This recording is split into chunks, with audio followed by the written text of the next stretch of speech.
We're going to welcome Michele Lee, General Counsel in Residence at Wilson Sonsini, presenting Adapting to AI Legislation and Crystal Balling the Future.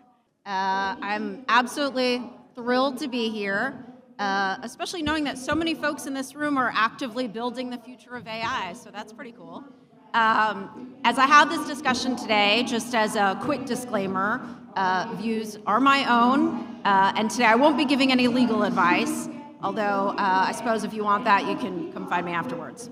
So, all right, so looking around this room of founders, engineers, product leaders, and technologists, I get a bit of a sense of deja vu. For over a decade now, I've had a front row seat to the explosive growth of the social web, first at Twitter and then at Pinterest. I was in the legal trenches dealing with the novel issues that arise when a revolutionary technology scales to hundreds of millions of people, users.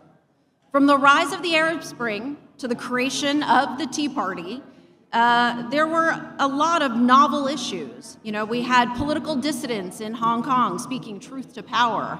So there were big moments, and we had small moments too, where folks were, telling us about their daily wedding engagements and meeting their best friends online. There were really remarkable and wonderful moments, but there were also some difficult and harsh realities, including awful and tragic forms of online abuse that had never fully been previously contemplated.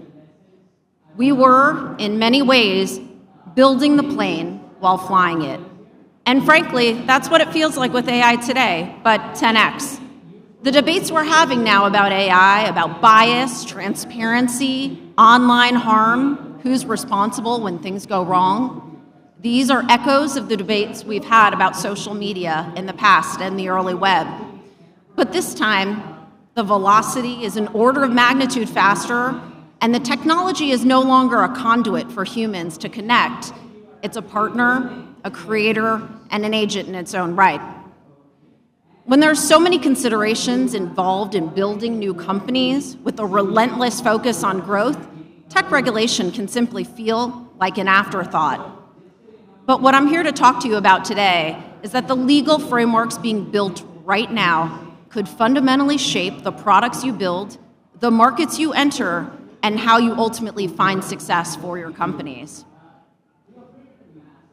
To date, the changes in the law in the past year have simply been staggering.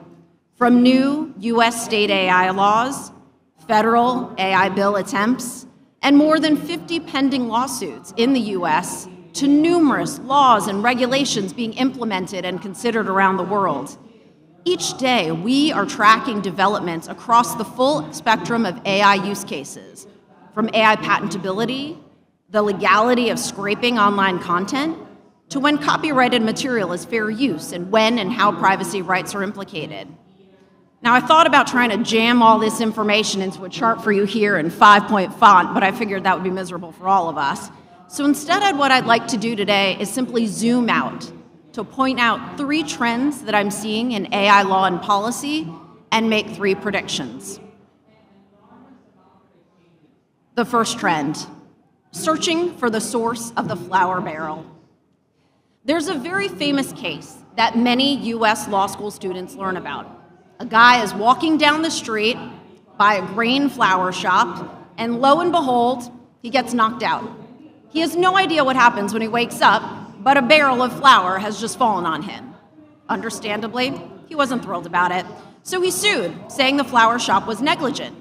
But unfortunately, he didn't know what happened. So the first court heard the case and said, well, you have no evidence. There's no indication that the flour shop did anything wrong. And the first court kicked the case. But then on appeal, the higher court logically said, well, barrels of flour simply don't fall out of the window unless someone's been careless. And we should draw the presumption that someone, the flour shop, has been negligent. And then if the flour shop wants to defend itself, it can come back and say it didn't do anything wrong. And the burden no longer sat with our flour-covered friend to prove that he had, suffered, that he had figured out who the person was who did something wrong. Today, legal systems around the world are asking the same question. Who's to blame when something goes wrong with AI?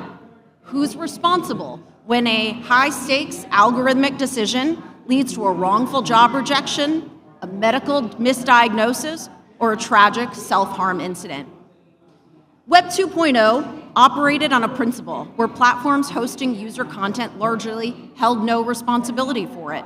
You could build, launch, and scale a platform with user-created content, and the platform largely had no responsibility if something went sideways based on the user content.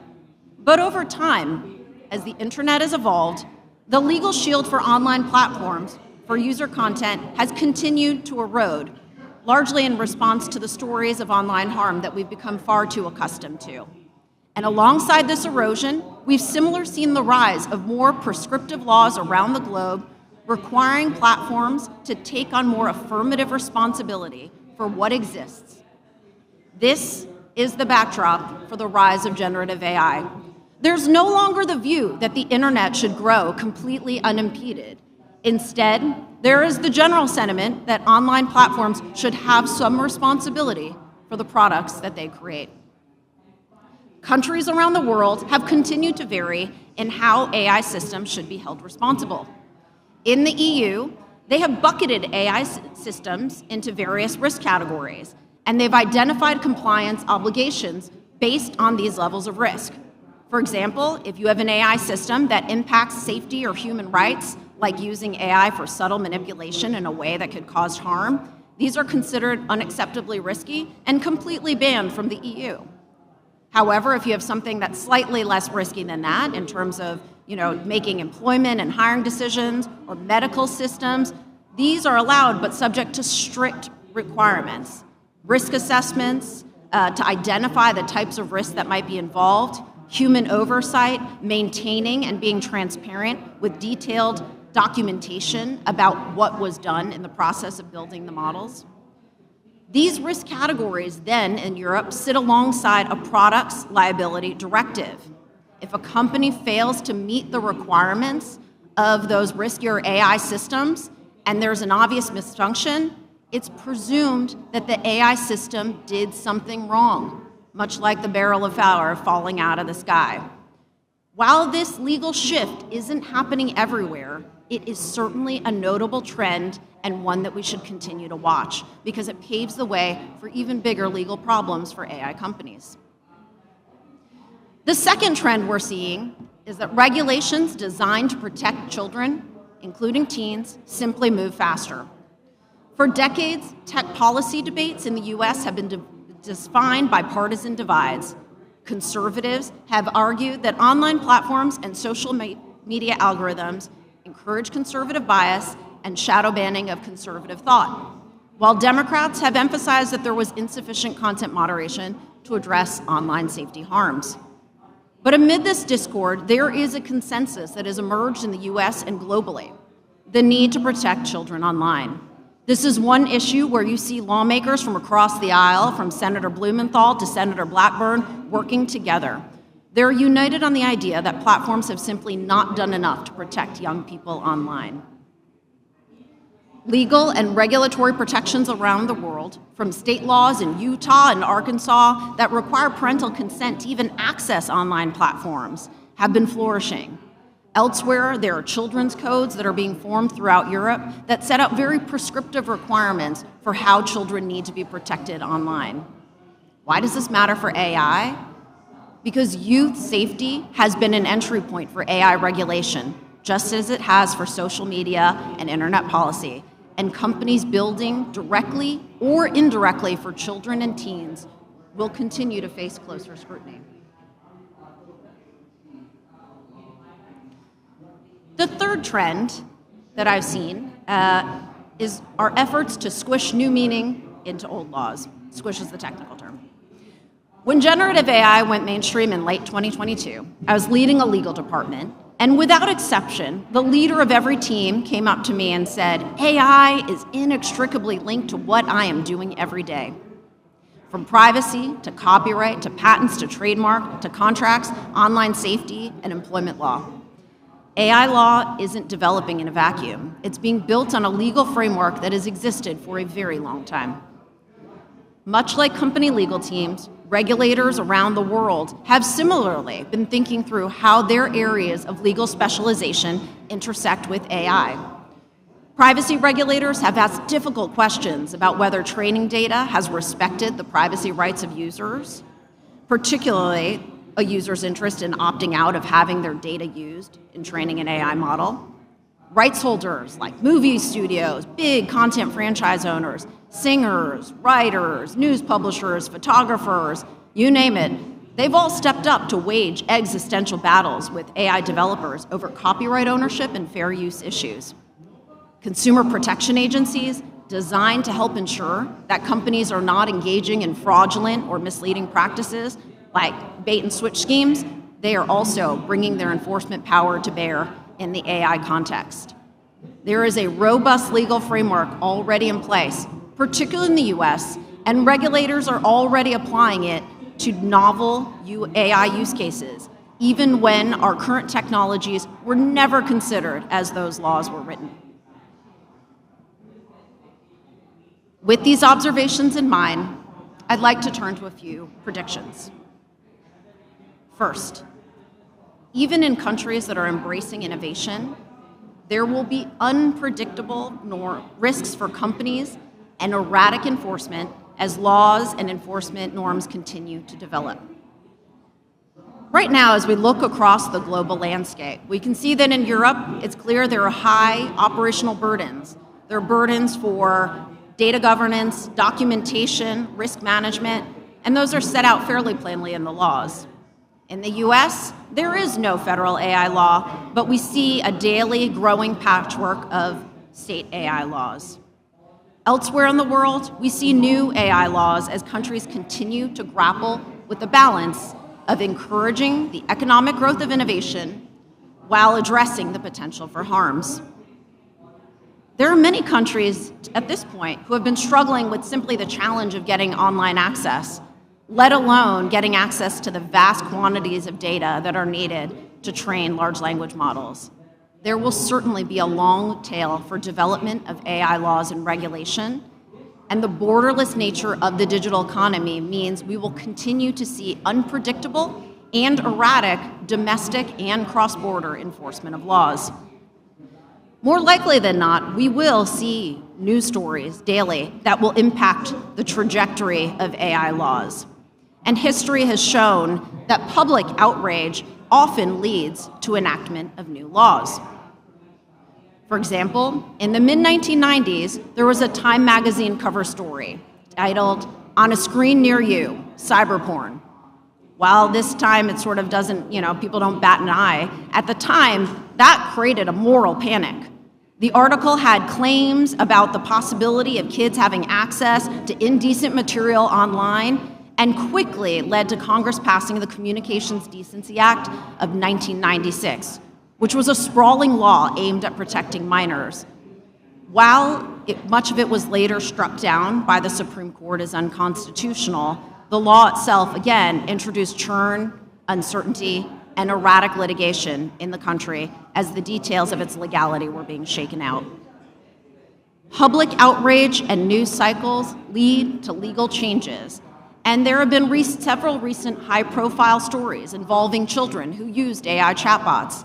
In recent days, just yesterday, we had a U.S. Senate Judiciary hearing with parents and online safety advocates, and last week, we saw a Federal Trade Commission sector inquiry that was announced investigating negative effects on children and teens who use AI chatbots. We have seen this pattern play out before, where there is a tragic incident, where there is a regulatory or legislative response, and ultimately, we may see the output, which is a rapidness to move to legislation without full deliberation and consideration of its impacts. And even without the impact of new federal AI-related laws in the US, we should continue to expect to see that there will be novel ways of using existing laws in very strange ways to address AI harms. So, if we can't get clarity on laws and regulations, what are businesses supposed to do? This leads me to prediction number 2. Companies that are focused on responsible product design can mitigate legal risk even if the law is unclear. As the legal landscape for AI takes shape, existing laws are often stretched in unexpected ways. And with this uncertainty, I'm often asked, how are companies supposed to innovate and build when we don't know what the laws are? That's a story that we've heard throughout time in the history of internet policy and law. Often, regulation and the laws follow the technology, and the technology is light years ahead. So what can we do today? The thing that we should focus on is how do we build products that earn and maintain customer trust from day one? This begins with radical transparency. Even if the laws are not clear about what is being prescribed or what must be done, companies should think about ways to create the positive user experience. Angry customers and constituents sue. When you create a positive experience for your users through your products, typically this leads to less litigation and less sort of outrage that fuels a news cycle. So first, you can consider the full scope of data you intend to use to train your models, and consider ways that users might expect that you would be refining your data sets as inputs. Setting clear expectations for what your product can and can do. You know, in an era of tech companies, we've often seen history where folks overstate the capabilities of their product, but when you're clear about the product's design and what it is capable of doing, that sets sort of a level playing field with your users. Being open and transparent about how your models are developed and exactly what data was used. And finally, explicit labeling. Legislators and lawmakers and even individual people are often concerned about being misled by AI content, and explicit labeling helps to continue to build that trust. Once the product is deployed, continual monitoring of products for potential risks, from child safety impacts to unforeseen customer harms, and rigorous testing for unexpected outcomes both before and after deployment. These principles of transparency and risk assessment are already the blueprint for emerging laws that we see in the EU, South Korea, Japan, and even here in the US states. In countries without legal requirements, transparency and risk assessment principles are serving as the baseline from which they're starting, and often for us can serve as a map for how regulators are thinking about what is a more thoughtful product development experience. But even with these efforts, we can't predict or address every novel harm. But ultimately, taking these steps can allow a company to step up to say that it has done its best to be a good actor in this space. The third prediction. Humans will do their darndest to stay in the loop. There are many folks in tech who predict a future where technological changes will continue to progress and displace the need for humans. And while we all think that world may be inevitable, the reality, at least for lawmakers at this point, is a little bit more nuanced. In high-stakes domains like healthcare, finance, critical infrastructure, there is going to be an increasing regulatory counterpressure for human oversight. We've seen this trend emerge already, where states have passed laws to regulate AI in specific contexts. For example, individuals were outraged when they saw a report saying that their insurance claims had been denied through an automated fashion and without human review. And rapidly, lawmakers in Arizona passed a law separate from an AI law mandate that said, you know, a medical director at a health insurance company must personally review denials of all claims.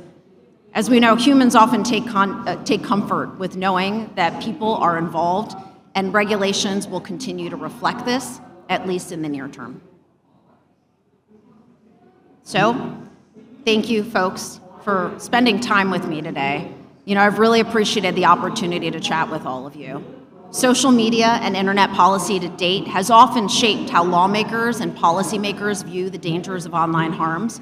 But obviously, what we're dealing with now with AI, the legal and ethical paradigms are totally and wholly unique, which means that as we look at our crystal ball, it's still a little bit cloudy.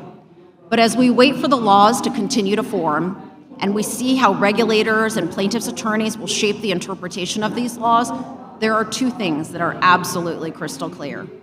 The first is that law and regulations will continue to be many steps behind where the technology has advanced to, which means there is always going to be a degree of uncertainty on what legal compliance means.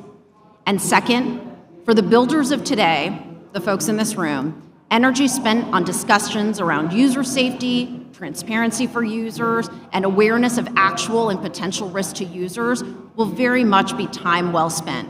Beyond questions about what is and isn't legal compliance, these steps are investments in building up the trust that users are willing to place in your company, product, and brand.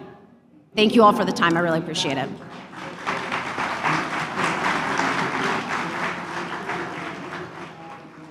Thank you, Michelle, for taking the time to share a little bit about AI legislation and crystalballing the future. Now, we do have some time for Q&A.